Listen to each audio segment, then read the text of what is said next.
3 मार्च का सभी शिफ्टों का एग्जाम हो गया है दोस्तों, जिसका जो है मैं आपको बिल्कुल 100% एक्यूरेट आंसर के साथ जो है इस वीडियो में बताऊंगा। तो देख लेते हैं कि किस प्रकार के जो है आज आपके 3 मार्च के सभी शिफ्टों के एग्जाम में जो है प्रश्न पूछे गए हैं। उससे पहले एक बात और दोस्तों कि जिन्होंने भी अगर चैनल को सब्सक्राइब नहीं किया है तो एसएससी सीजीएल एग्जाम से रिलेटेड पल पल की अपडेट के लिए जो है चैनल को सब्सक्राइब जरूर कर दीजिएगा और बगल में ही आपको एक बेल आइकन यानी घंटे का निशान भी दिख रहा होगा, तो आप उसे भी जो जरूर प्रेस कर दीजिएगा। तो चलिए वीडियो को स्टार्ट करते हैं। तो आज का जो आपका पहला क्वेश्चन आया था कि what do you call people that follow famous people around, यानी आप उन लोगों को क्या कहते हैं जो आसपास के प्रसिद्ध लोगों का जो है अनुसरण करते हैं। तो देखिए, जो आपके फेमस पर्सनैलिटीज होते हैं ना, उन लोगों का फोटो खींचना या फिर ऐसे लोगों को फॉलो करना, ऐसे लोगों को जो है ये आपका पापा राजी यानी पापा राजी जो वो कहा जाता है। तो पापा राजी आपका यहाँ पे करेक्ट आंसर होगा। नेक्स्ट क्वेश्चन आपका यहाँ पर आया था कि नागरिकों को सार्वजनिक स्थान जैसे कि दुकान, रेस्टोरेंट, होटल या फिर किसी अन्य स्थान पर जाने से जो है वो आपका रोका जो है वो नहीं जाएगा। ये जो आपका किस अनुच्छेद में कहा गया है? तो देखिए, मैं आपको बता दूं कि अनुच्छेद 15 के क्लोज 2 यानी खंड 2 में ये आपका प्रावधान है कि नागरिकों को जो है सार्वजनिक स्थान जैसे कि दुकान, रेस्टोरेंट, होटल या फिर किसी अन्य स्थान पर जाने से केवल उनके धर्म, जाति, लिंग, जन्म स्थान या फिर कोई अन्य समान आधार के कारण जो है उन्हें रोका नहीं जाना चाहिए। इसके अलावा इन्हें जो है आम जनता के लिए भी जो है वो सभी के लिए जो है वो आपके खुले हुए हैं। तो ये आपका अनुच्छेद 15 के क्लोज 2 में जो है ये आपका प्रावधान किया गया है। तो अनुच्छेद 15 आपका यहाँ पे करेक्ट आंसर होगा। नेक्स्ट क्वेश्चन आपका यहाँ पर आया था कि प्लेयर का जो है मैच द फॉलोइंग से आपके प्रश्न पूछे गए थे। 4 प्लेयर का जो आपका नाम दे दिया गया था और एक तरफ जो आपका प्लेयर का नाम और एक तरफ जो उनका बेस्ट टी20 बैट्समैन या बॉलर इस प्रकार से दिया गया था। तो देखिए, पहला जो आपका नाम दिया गया था वो आपका सूर्य कुमार यादव का दिया गया था। तो देखिए, सूर्य कुमार यादव ये जो है क्या है, तो ये आपके बेस्ट टी20 बैट्समैन है। तो सूर्य कुमार यादव में जो आपका बेस्ट टी20 बैट्समैन आपका सही होगा। उसके बाद आपका जसप्रीत बुमराह था। तो देखिए, जसप्रीत बुमराह में आपका जो सही मिलान होगा ना वो आपका बेस्ट टेस्ट बॉलर का होगा। उसके बाद आपका सुरेश अय्यर था। तो देखिए, सुरेश अय्यर में जो आपका सही मिलान जो होगा ना वो आपका बेस्ट ओडीआई बैट्समैन का होगा। इसके अलावा आपका जो फोर्थ था वो आपका ऋषभ पंत था। तो देखिए, ऋषभ पंत में जो आपका सही मिलान होगा ना वो आपका बेस्ट टेस्ट बैट्समैन का होगा। तो इस तरह से जिन्होंने भी मिलान लगाया होगा उनका यहाँ पे सही हो जाएगा। नेक्स्ट क्वेश्चन आपका यहाँ पर आया था कि write down name of functional group of OH, यानी हाइड्रोक्साइड का जो फंक्शनल ग्रुप पूछा गया था। तो देखिए, हाइड्रोक्साइड का जो फंक्शनल ग्रुप होता है ना वो आपका अल्कोहल या फिर हाइड्रोक्सी ग्रुप होता है। तो आपके ऑप्शन में जो है अल्कोहल दिया गया था। तो अल्कोहल आपका यहाँ पे करेक्ट आंसर होगा। देखिए, बहुत सारे बच्चों ने जो है एल्डिहाइड भी मार्क कराया है। तो देखिए, मैं आपको बता दूं कि ये जो आपका एल्डिहाइड है ना ये आपका गलत हो जाएगा, क्योंकि एल्डिहाइड का जो आपका फंक्शनल ग्रुप होता है वो आपका क्या होता है? तो देखिए, एल्डिहाइड का जो आपका फंक्शनल ग्रुप होता है ना वो आपका CHO होता है, ना कि OH होता है। इसके अलावा बात कर ले एल्डिहाइड का जो स्ट्रक्चर क्या होता है। तो देखिए, एल्डिहाइड के स्ट्रक्चर की अगर मैं बात कर लूँ तो R single bond CH double bond O होता है। तो ये फैक्ट भी आपको ध्यान में रखना है। नेक्स्ट क्वेश्चन आपका यहाँ पर था कि arrange the following radiation in the order of decreasing wavelength, यानी निम्नलिखित विकरणों को तरंग दैर्घ्य के जो है घटते क्रम में जो है वो आपका व्यवस्थित करना था। तो देखिए, डिक्रीजिंग ऑर्डर का मतलब क्या होता है? तो देखिए, जो आपका सबसे बड़ा होता है वो आपका सबसे पहले होता है और जो सबसे छोटा होता है ना वो आपका जो सबसे लास्ट में होता है। तो ये आपका डिक्रीजिंग ऑर्डर इस प्रकार से चलता है। तो देखिए, मैं आपको बता दूं कि हमारे स्पेक्ट्रम में सबसे ऊपर क्या होता है। तो देखिए, हमारे स्पेक्ट्रम में सबसे ऊपर जो होता है वो आपका रेडियो वेव्स होता है। और आप ये जानते होंगे कि जिसका वेवलेंथ सबसे अधिक होता है उसका फ्रीक्वेंसी जो वो सबसे कम होता है, क्योंकि वेवलेंथ जो होता है वो आपका इनवर्सली प्रोपोर्शनल जो है ये आपका किसका होता है? तो वो आपका फ्रीक्वेंसी यानी आवृत्ति का होता है। तो ये फैक्ट आपको ध्यान में रखना है। तो देखिए, सबसे ज्यादा जो वेवलेंथ होता है ये किसका होता है? तो ये आपका रेडियो वेव्स का होता है। उसके बाद सबसे ज्यादा जो आपका वेवलेंथ है वो आपका माइक्रोवेव्स का होता है। उसके बाद आपका इंफ्रारेड वेव्स का होता है। वहीं अगर लाइट की बात कर लूं, यानी किस रंग का सबसे अधिक वेवलेंथ होता है, तो देखिए रेड यानी लाल रंग का जो है सबसे ज्यादा अधिक वेवलेंथ होता है। उसके बाद आपका ऑरेंज का होता है, उसके बाद आपका येलो का होता है, उसके बाद आपका ग्रीन का होता है, उसके बाद आपका ब्लू का होता है, उसके बाद आपका इंडिगो का होता है, उसके बाद जो आपका वायलेट कलर का होता है और देखिए आप इस कलर को जो है इस नाम से भी जो है वो आप शॉर्टकट ट्रिक से जान सकते हैं, विबग्योर। इसका जो नाम है वो आपका विबग्योर है। जैसे कि वॉयलेट का जो फ्रीक्वेंसी है वो आपका जो है सबसे ज्यादा होता है। और अगर मैं आपको अभी भी बताया हूँ कि आपका जो वेवलेंथ होता है वो आपका इनवर्सली प्रोपोर्शनल होता है, वो आपका फ्रीक्वेंसी का होता है। तो अगर वॉयलेट का फ्रीक्वेंसी सबसे ज्यादा है तो वॉयलेट का जो वेवलेंथ होगा ना वो आपका सबसे कम होगा। उसके बाद सबसे ज्यादा जो आपके 5वें नंबर पे जो वेवलेंथ होता है ना वो आपका अल्ट्रा वॉयलेट का होता है। उसके बाद आपका एक्सरे का होता है और सबसे कम जो वेवलेंथ होता है ना वो आपका गामा रे का होता है। तो देखिए अगर घटते क्रम की बात कर ले तो घटते क्रम में आपका क्या होता है कि सबसे ज्यादा वेवलेंथ होता है उसका पहले आएगा, तो आपका रेडियो वेव्स जो वो आपका पहले आएगा। तो इस क्रम से जिन्होंने भी लगाया होगा ना उनका यहाँ पे सही आंसर होगा।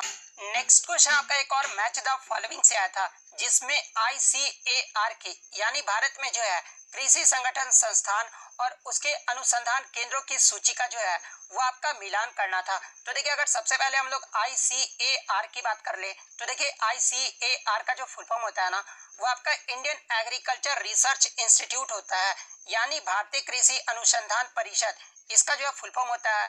बात कर ले ICAR की स्थापना कब हुई थी तो ये आपका 16 जुलाई 1929 को हुआ था। और देखिए ICAR का जो मुख्यालय है ना ये आपका नई दिल्ली में स्थित। और देखिए मैं आपको बता दूं कि ICAR के अंतर्गत आपके जो है 14 से 15 जो है आपके अनुसंधान केंद्र है। अब इनमें से क्या पूछा गया था ये तो मुझे नहीं पता, लेकिन कुछ बच्चों ने बताया कि CICR का पूछा गया था, यानी केंद्रीय कपास अनुसंधान संस्थान का पूछा गया था। तो देखिए ये जो आपका केंद्रीय कपास अनुसंधान संस्थान है ना ये आपका नागपुर महाराष्ट्र में है। तो इसका जो है नागपुर महाराष्ट्र आपका करेक्ट आंसर होगा। तिलहन अनुसंधान निदेशालय का पूछा गया था। तो देखिए तिलहन अनुसंधान निदेशालय ये जो आपका हैदराबाद में स्थित है। इसके अलावा जो है आपका एक मूंगफली अनुसंधान निदेशालय पूछा गया था। तो देखिए ये जो आपका मूंगफली अनुसंधान जो निदेशालय है ना ये आपका गुजरात के जूनागढ़ में स्थित है। तो ये मिलान से जिन्होंने भी लगाया होगा ना उनका यहाँ पे सही हो जाएगा। नेक्स्ट क्वेश्चन आपका यहाँ पर आता है कि इनमें से कौन सा नियम यह कहता है कि स्थिर दबाव में गैस का आयतन जो है सीधे गैस के पूर्ण तापमान के जो है ये आपका समानुपाती होता है। तो देखिए ये जो आपका चार्ल्स का नियम है ना जो कि एक गैसीय नियम है और इस नियम को जो वो जैक्स चार्ल्स के द्वारा जो है वो दिया गया था। और ये जो आपका चार्ल्स का नियम है ना ये आपका बताता है कि स्थिर दबाव में यानी जो आपका कांस्टेंट प्रेशर में जो है गैस का जो आपका वॉल्यूम यानी जो आयतन है ना ये सीधे गैस के पूर्ण तापमान के जो है ये आपका डायरेक्टली प्रोपोर्शनल होता है। अगर मैथमेटिकल टर्म की बात कर ले तो ये जो आपका गैस का आयतन यानी जो वॉल्यूम होता है ना वो डायरेक्टली प्रोपोर्शनल जो होता है वो आपका टेम्परेचर यानी तापमान का होता है। और इसमें जो आपका प्रेशर होता है ना वो कांस्टेंट रहता है। तो आपका जो है चार्ल्स का नियम जो आपका यहाँ पे करेक्ट आंसर होगा। नेक्स्ट क्वेश्चन आपका यहाँ पर कि under which article to high courts issue Ritz, यानी हाई कोर्ट जो है किस अनुच्छेद के तहत रिट जारी करते हैं। तो देखिए मैं आपको बता दूं कि हमारे संविधान में अनुच्छेद 226 के तहत जो है हाई कोर्ट यानी उच्च न्यायालय जो है वो रिट जारी कर सकते हैं। तो अनुच्छेद 226 आपका करेक्ट आंसर होगा। इसके अलावा मैं आपको बता दूं कि हमारे संविधान में सुप्रीम कोर्ट यानी आपके जो सर्वोच्च न्यायालय होते हैं ना ये अनुच्छेद 32 के तहत जो है वो रिट जारी कर सकते हैं। तो ये फैक्ट भी आपको ध्यान में रखना है। इसके अलावा मैं आपको बता दूं कि हमारे संविधान में रिट जारी करने की जो व्यवस्था है ना ये आपका ब्रिटिश देश के संविधान से जो वो लिया गया है। तो ये फैक्ट भी आपको ध्यान में रखना है। इसके अलावा हमारे संविधान में 5 प्रकार के रिट की जो है वो व्यवस्था की गई है और वो 5 प्रकार कौन कौन से हैं। तो पहला आपका बंदी प्रत्यक्षीकरण है जिसे आप हैबियस कॉर्पस कहते हैं। सेकंड आपका परमादेश है। थर्ड आपका प्रतिषेध है। फोर्थ आपका उत्प्रेषण है और फिफ्थ आपका अधिकार परीक्षा है। तो ये फैक्ट भी आपको ध्यान में रखना है। नेक्स्ट क्वेश्चन आपका यहाँ पर आया था कि 16 अप्रैल 1853 को भारत में जो आपका पहला जो पैसेंजर ट्रेन चला था ना जो कि आपका बंबई से ठाणे के बीच चला था ये कितने किलोमीटर चला था ये पूछा गया था। तो देखिए मैं आपको बता दूं कि भारत में पहला जो आपका पैसेंजर ट्रेन चला था ना ये आपका 16 अप्रैल 1853 को चला था और ये जो आपका बोरीबंदर से थाने यानी बंबई से थाने के बीच ये जो आपका 34 किलोमीटर के बीच चला था। तो 34 किलोमीटर आपका यहाँ पे करेक्ट आंसर होगा। और बात कर ले इस पैसेंजर ट्रेन में कितने यात्री थे, तो टोटल आपके 400 यात्री थे। तो ये फैक्ट भी आपको ध्यान में रखना है। और ये जो आपका ट्रेन था ना, ये आपका 3 इंजन से चला था, तो ये आप ध्यान में रखिएगा। इसके अलावा भारत में रेलवे की जो शुरुआत का जो श्रेय है ना, ये आपका लॉर्ड डलहौजी को जो है वो दिया जाता है, क्योंकि लॉर्ड डलहौजी के कार्यकाल में ही जो है भारत में पहली जो रेलवे की शुरुआत है वो की गई थी। इसके अलावा आपको कमेंट करके जवाब देना कि भारत में जो आपका पहला जो पैसेंजर ट्रेन है जो कि आपका 16 अप्रैल 1853 को चला था, इस पैसेंजर ट्रेन का जो है नाम क्या था, इसका नाम जो है आप जरूर कमेंट करके बताइएगा। नेक्स्ट क्वेश्चन आपका यहाँ पर आया था कि इनमें से कौन सी पुस्तक जो है प्लिनी द एल्डर के द्वारा लिखा गया है। तो देखिए ये जो आपका नेचुरल हिस्ट्री जो पुस्तक है ना, ये आपका प्लिनी द एल्डर के द्वारा लिखा गया है। तो नेचुरल हिस्ट्री आपका यहाँ पे करेक्ट आंसर होगा। नेक्स्ट क्वेश्चन आपका यहाँ पर आया था कि डॉपलर इफेक्ट यानी जो डॉपलर प्रभाव है ना, इसकी खोज ये जो किस वर्ष में किया गया था। तो देखिए मैं आपको बता दूं कि डॉपलर इफेक्ट की जो खोज है ना, ये ऑस्ट्रिया के प्रसिद्ध भौतिकवाद और मैथमेटिशियन क्रिश्चियन डॉपलर ने जो है 1842 में जो है डॉपलर इफेक्ट की खोज की थी। तो 1842 आपका यहाँ पे करेक्ट आंसर होगा। और इस वैज्ञानिक का नाम आपको ध्यान में रखना है, क्रिश्चियन डॉपलर के द्वारा किया गया था। नेक्स्ट क्वेश्चन आपका यहाँ पर था कि हेमोग्लोबिन ये जो है किसकी कमी के कारण होता है। तो देखिए अगर हेमोग्लोबिन की बात कर ले तो देखिए ये जो आपका रेड ब्लड सेल्स यानी लाल रक्त कोशिकाओं में पाया जाने वाला जो है एक प्रकार का प्रोटीन है। और इसकी कमी के कारण जो है हमारे शरीर में जो है ना खून की मात्रा जो वो घट जाती है। और इस स्थिति में एनीमिया रोग होने का जो है वो खतरा जो वो बढ़ जाता है। यानी हेमोग्लोबिन के कारण कौन सा आपका रोग होता है, तो ये आपका एनीमिया रोग होता है। और ये जो है किसकी कमी के कारण होता है, तो ये आपका आयरन की कमी के कारण होता है। तो आयरन आपका यहाँ पे करेक्ट आंसर होगा। नेक्स्ट क्वेश्चन आपका यहाँ पर था कि OH का जो है एलिमेंट नेम पूछा गया। तो देखिए अगर अल्कोहल की बात कर ले तो देखिए OH जो होता है ना, ये आपका डाई एटॉमिक एनायन होता है। और इसके केमिकल नेम की बात कर ले तो ये आपका हाइड्रोक्साइड होता है। तो हाइड्रोक्साइड आपका यहाँ पे करेक्ट आंसर होगा। नेक्स्ट क्वेश्चन आपका यहाँ पर था कि which state has highest fertility rate in India according to 2011 census यानी 2011 की जनगणना के अनुसार भारत में किस राज्य की जो प्रजनन दर है ना, ये सबसे अधिक रहा। तो देखिए 2011 की जो जनगणना हुई थी उसमें भारत में सबसे ज्यादा जो प्रजनन दर रहा था ये आपका बिहार राज्य का रहा था। बिहार का जो फर्टिलिटी रेट रहा था ना वो आपका 3% रहा था। इसके अलावा उत्तर प्रदेश की बात कर ले तो उत्तर प्रदेश का आपका 2.4 रहा था। झारखंड के फर्टिलिटी रेट की बात कर ले तो ये आपका 2.3 रहा था। यानी पहले स्थान पे जो आपका बिहार रहा था, सेकंड स्थान पे जो आपका उत्तर प्रदेश रहा था और थर्ड स्थान पे जो आपका झारखंड राज्य रहा था। तो ये क्रम भी आपको ध्यान में रखना है। तो बिहार आपका यहाँ पे करेक्ट आंसर होगा। नेक्स्ट क्वेश्चन आपका यहाँ पर आता है कि विच इज इनडायरेक्ट टैक्स यानी इनमें से कौन सा जो है अप्रत्यक्ष कर है, जहाँ पे ऑप्शन में आपका जीएसटी दिया गया था। तो देखिए ये जो आपका जीएसटी है ना, ये आपका इनडायरेक्ट टैक्स है यानी अप्रत्यक्ष कर है। तो जीएसटी आपका करेक्ट आंसर होगा। नेक्स्ट क्वेश्चन आपका यहाँ पर आता है कि डेंट्रीट्रस इज डिकम्पोज्ड बाय यानी मलबे के अपघटन की प्रक्रिया में कौन कौन से चरण जो है वो आपके शामिल होते हैं। तो देखिए मैं आपको बता दूं कि डिकम्पोजिशन यानी अपघटन के जो है आपके 5 स्टेप होते हैं। और वो 5 स्टेप कौन कौन से होते हैं, तो पहला आपका फ्रेगमेंटेशन यानी विखंडन होता है। सेकंड आपका लीचिंग, थर्ड आपका कैटाबोलिज्म, फोर्थ आपका ह्यूमिनिफिकेशन एंड फिफ्थ आपका मिनरलाइजेशन होता है। तो आपके ऑप्शन में जो है लीचिंग दिया गया था, तो लीचिंग आपका यहाँ पे करेक्ट आंसर होगा।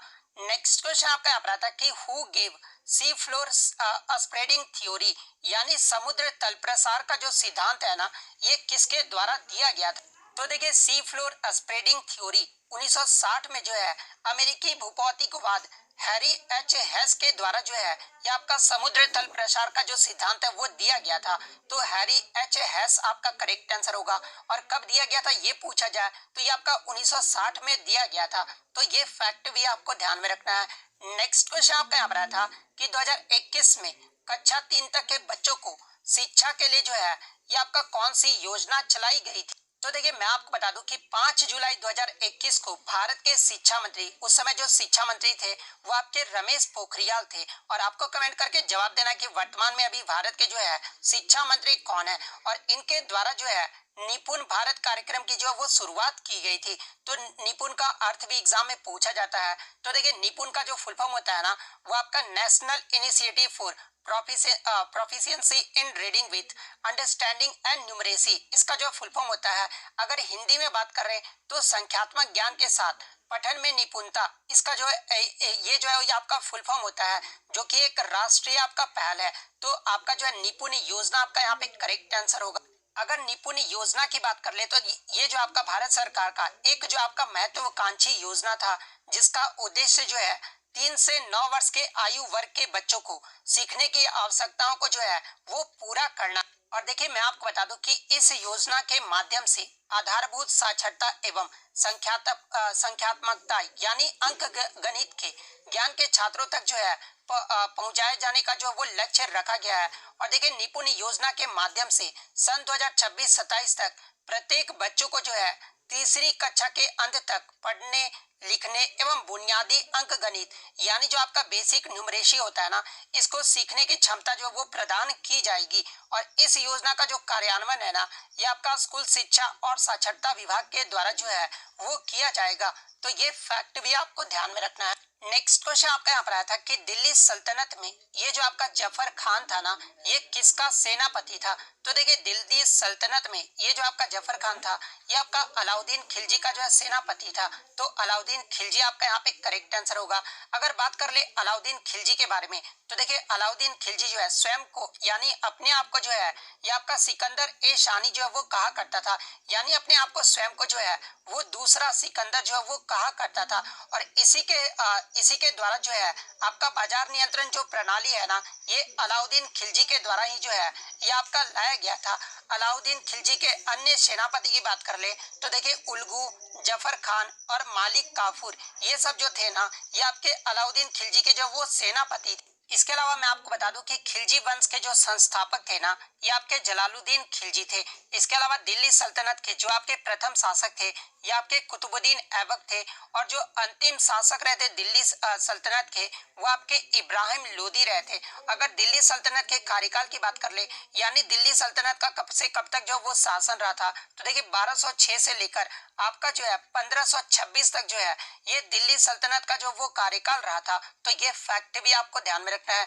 इसके बाद जो आपका मुगल वंश का जो वो शासन आ गया था 1526 के बाद जो है मुगल वंश का जो वो शासन आ गया था, जो कि आपका पानीपत का जो प्रथम युद्ध है वो आपका 1526 में ही लड़ा गया था, जो कि आपका इब्राहिम लोदी और बाबर के बीच जो है वो लड़ा गया था, जिसमें बाबर की जो वो जीत हो गई थी। नेक्स्ट क्वेश्चन आपका यहाँ पर आता है कि ट्रांजिस्टर ये जो है किस जनरेशन का कंप्यूटर में प्रयोग किया जाता है। तो देखिए ट्रांजिस्टर की बात कर ले तो ये आपका सेकंड, यहाँ पर थर्ड नहीं, यहाँ पर सेकंड जनरेशन होगा। तो देखिए सेकंड जनरेशन में जो है ट्रांजिस्टर का जो वो उपयोग किया जाता है, तो सेकंड जनरेशन आपका करेक्ट आंसर होगा। इसके अलावा मैं आपको बता दूं कि प्रथम जनरेशन में जो है आपका वैक्यूम ट्यूब यानी निर्वात वैक्यूम का जो वो प्रयोग किया गया था। सेकंड जनरेशन में आपका ट्रांजिस्टर का प्रयोग किया गया था। थर्ड जनरेशन में जो आपका आईसी चिप जो कि आपका सिलिकॉन से बना होता है, आईसी चिप का जो वो प्रयोग किया गया था। फोर्थ जनरेशन में जो आपका माइक्रो प्रोसेसर का जो उपयोग किया गया था। और फिफ्थ जनरेशन की बात कर ले तो फिफ्थ जनरेशन में आर्टिफिशियल इंटेलिजेंस का जो है वो आपका प्रयोग किया गया था। तो ये फैक्ट भी आपको ध्यान में रखना है। नेक्स्ट इसके अलावा मैं आपको बता दूं कि भारत का प्रथम जो सुपर कंप्यूटर था ना, ये परम 8000 था, जो कि आपका 1991 में पुणे के सीडेक कंपनी के द्वारा जो है इसे तैयार किया गया था। और विश्व का प्रथम जो विस्तृत जो सुपर कंप्यूटर था, जो कि आपका क्रे था, जो कि आपका सफल जो है ये आपका सुपर कंप्यूटर था। और सुपर कंप्यूटर के पिता ये जो है किसे कहा जाता है, तो ये आपका सैमुअल क्रे को कहा जाता है। इसके अलावा विश्व में कंप्यूटर का पिता ये जो है किसे कहा जाता है, तो ये आपका चार्ल्स बेबेज को कहा जाता है। तो आप कंफ्यूज मत होइएगा, अगर सुपर कंप्यूटर का पूछा जाए तो ये आपके सैमुअल क्रे को कहा जाता है, और कंप्यूटर का पिता जो है ये चार्ल्स बेबेज को कहा जाता है। नेक्स्ट क्वेश्चन आपका यहाँ पर आता है कि वेब ब्राउजर में बुकमार्क के लिए कौन सा शॉर्टकट की का जो प्रयोग किया जाता है। तो देखिए वेब ब्राउजर में बुकमार्क के लिए जो है ये आपका Ctrl+D शॉर्टकट की का जो प्रयोग किया जाता है। तो Ctrl+D आपका यहाँ पे करेक्ट आंसर होगा।